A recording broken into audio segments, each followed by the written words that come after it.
اعوذ باللہ من الشیطان الرجیم، بسم اللہ الرحمن الرحیم۔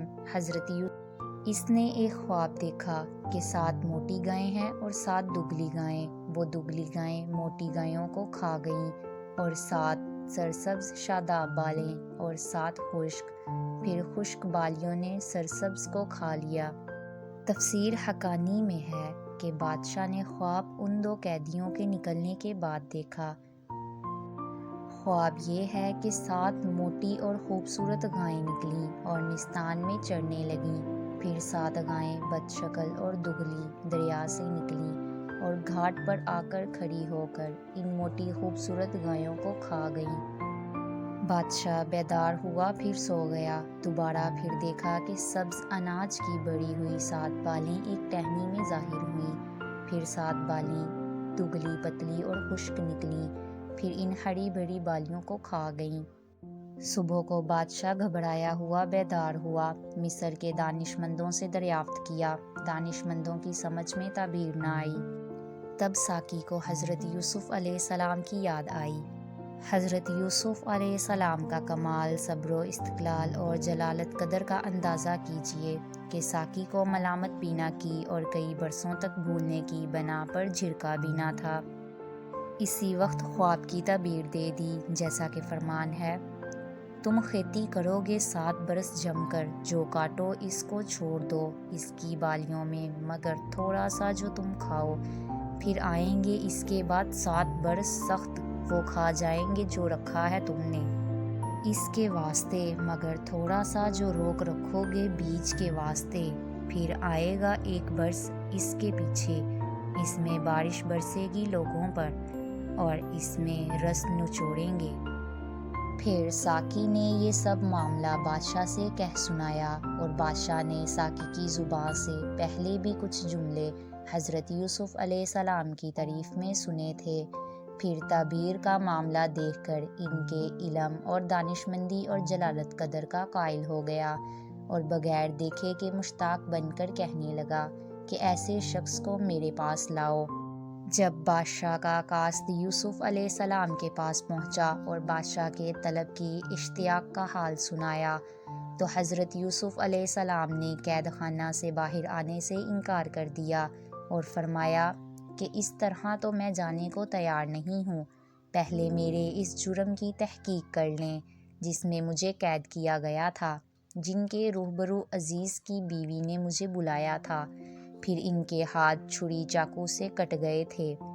تم اپنے آقا کے پاس جاؤ اور ان سے کہو کہ وہ یہ تحقیق کریں کہ ان عورتوں کا معاملہ کیا تھا جنہوں نے اپنے ہاتھ کاٹ لیے تھے، پہلے یہ بات صاف ہو جائے کہ انہوں نے کیسی کچھ مکاریاں کی تھیں، اور میرا پروردگار تو ان کی مکاریوں سے خوب واقف ہے۔ عزیز مصر نے حضرت یوسف علیہ السلام کے ساتھ اچھا برتاؤ کیا تھا اور احترام کرتا رہا تھا، اس لیے حضرت یوسف علیہ السلام نے اس کی بیوی کا نام بھی نہ لیا، مصر کی عورتوں کا کہا۔ اس معاملے میں بی بی زلیخا کے ساتھ ان عورتوں کی سازش تھی کہ ہر ایک ان میں سے حضرت یوسف علیہ السلام پر عاشق ہو گئی تھی، اور ہر ایک حضرت یوسف علیہ السلام کو اپنی طرف مائل کرتی تھیں۔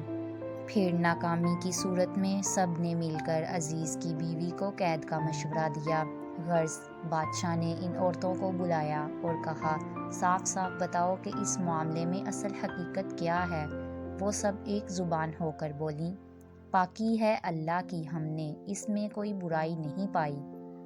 اس مجمع میں عزیز کی بیوی بھی موجود تھی۔ اس نے جب دیکھا کہ حضرت یوسف علیہ السلام کی خواہش ہے کہ حقیقت حال سامنے آ جائے، تو وہ بے اختیار ہو کر بول اٹھی، جیسا کہ فرمان ہے، جو حقیقت تھی وہ اب ظاہر ہو گئی، ہاں میں وہی ہوں جو یوسف علیہ السلام کو بہلاتی پھسلاتی تھی، اور وہ سچا ہے۔ حضرت یوسف علیہ السلام کو ان معلومات کے بعد بلایا۔ آپ نے فرمایا کہ یہ تمام معاملہ جو میں نے کیا ہے محض اس وجہ سے تھا تاکہ عزیز کو یقین کے ساتھ معلوم ہو جائے کہ میں نے اس کی عدم موجودگی میں اس کی آبرو میں دست اندازی نہیں کی، اور یہ بھی معلوم ہو جائے کہ اللہ تعالیٰ خیانت کرنے والوں کے فریب کو چلنے نہیں دیتا۔ زلیخا نے عزیز کی خیانت اپنی نیت میں کر لی تھی، اس واسطے اپنا پردہ خود ہی کھول دیا، اپنی بے عزتی کو نہ دیکھا، بول اٹھی کہ واقعہ کھل گیا ہے، میں خود اس امر کا اقرار کرتی ہوں اور میں اپنا قصور بیان کرتی ہوں کہ واقعی میں نے ہی حضرت یوسف علیہ السلام کو پھسلانا چاہا تھا، اور یوسف علیہ السلام نے جو میرے خامند کے سامنے کہا تھا کہ یہ عورت مجھے پھسلا رہی تھی، اس بات میں حضرت یوسف علیہ السلام بالکل سچا تھا۔ میں خود اقرار کرتی ہوں کہ وہ قصور میرا ہی تھا، تاکہ میرے خامند کو بھی معلوم ہو جائے کہ یوسف میرے پاس پاک دامن ہی رہا ہے۔ یوسف علیہ السلام کی پاک دامنی کی وجہ سے میں بھی پاک ہی رہی ہوں، مجھ سے بھی کوئی بدکاری نہیں ہوئی۔ یہ سچی بات ہے کہ خیانت کرنے والوں کو اور مکاروں اور دغابازوں کو اللہ تعالیٰ فروغ نہیں دیتا۔ زلیخا کا کہنا سچ تھا، اور اپنی عزت و آبرو کی پرواہ نہ کرنا اس واسطے بھی تھا کہ حضرت یوسف علیہ السلام کو جیل بھیجنے کے بعد زلیخا اب حضرت یوسف علیہ السلام کے دیدار سے بھی محروم ہو رہی تھی۔ بہرحال اب وقت آ پہنچا کہ حضرت یوسف علیہ السلام کی پاک دامنی اور صداقت و طہارت کا معاملہ تہمت لگانے والوں کی زبان سے واضح ہو جائے۔ چنانچہ ظاہر ہو گیا اور شاہی دربار میں مجرموں نے اقرار جرم کر کے بتا دیا کہ یوسف علیہ السلام کا دامن ہر قسم کی آلودگی سے پاک ہے۔ بادشاہ ریحان پر جب حقیقت حال کھل گئی تو اس کے قلب میں حضرت یوسف علیہ السلام کی عظمت و جلالت قدر کا سکہ بیٹھ گیا، اور ساقی کو حسن عقیدت کے ساتھ یوسف علیہ السلام کی عقل اور دانشمندی کا ذکر، اپنی خواب کی تعبیریں بہترین دل لگتی ہوئیں، اور عصمیت نفس کا یہ انکشاف، یہ سب امور تھے کہ جنہوں نے مل کر بادشاہ کو اس بزرگ ہستی کے دیدار اور اس سے استفادہ کا عاشق بنا دیا۔ پھر وہ کہنے لگا، اسے جلد میرے پاس لاؤ کہ میں اس کو اپنے خاص کاموں کے لیے مقرر کروں۔ پھر ان سے دریافت کیا کہ میرے خواب میں قحط سالی کا ذکر ہے، اس کے متعلق مجھے کیا کیا تدابیر اختیار کرنی چاہیے۔ حضرت یوسف علیہ السلام نے جواب دیا کہ اپنی مملکت کے خزانوں پر مجھے مختار کر دیں کہ میں حفاظت کر سکتا ہوں۔ چنانچہ بادشاہ نے ایسا ہی کیا، اور حضرت یوسف علیہ السلام کو اپنی تمام مملکت کا امین اور کفیل بنا دیا، اور شاہی خزانوں کی کنجیاں ان کے حوالے کر دیں، اور عام مختار بنا دیا۔ خداوند قدوس کی شان تو دیکھو کہ ایک وقت حضرت یوسف علیہ السلام کو کینان کے جنگلات میں بے کسی کی حالت میں بھائیوں نے کنویں میں ڈال دیا۔ اس کے بعد غلامی کی حالت میں تاجروں میں ناقص اور کم قیمت میں فروخت ہو کر پھر مصر کے بازار میں فروخت ہوئے، پھر ایک امیر عزیز مصر کے گھر میں مختار کل ہو گئے، پھر مجرموں کی طرح قید خانے میں جانا، اور کوئی مدت جیل میں گزار کر آج شاہی خزانوں کا مختار کل بننا، چند دنوں کے بعد پوری حکومت عطا فرمانا، یہ قدرت کی طرف سے عنایت ہے، یہ خدا کا فضل ہے، جس کو چاہے عطا فرمائے۔ اللہ تعالیٰ بڑے فضل والا ہے۔ پروردگار عالم کا فرمان ہے، وَكَذَلِكَ مَكَّنَّا لِيُوسُفَ فِي الْأَرْضِ، اور اسی طرح ہم حضرت یوسف علیہ السلام کے قدم سرزمین مصر میں جمائیں۔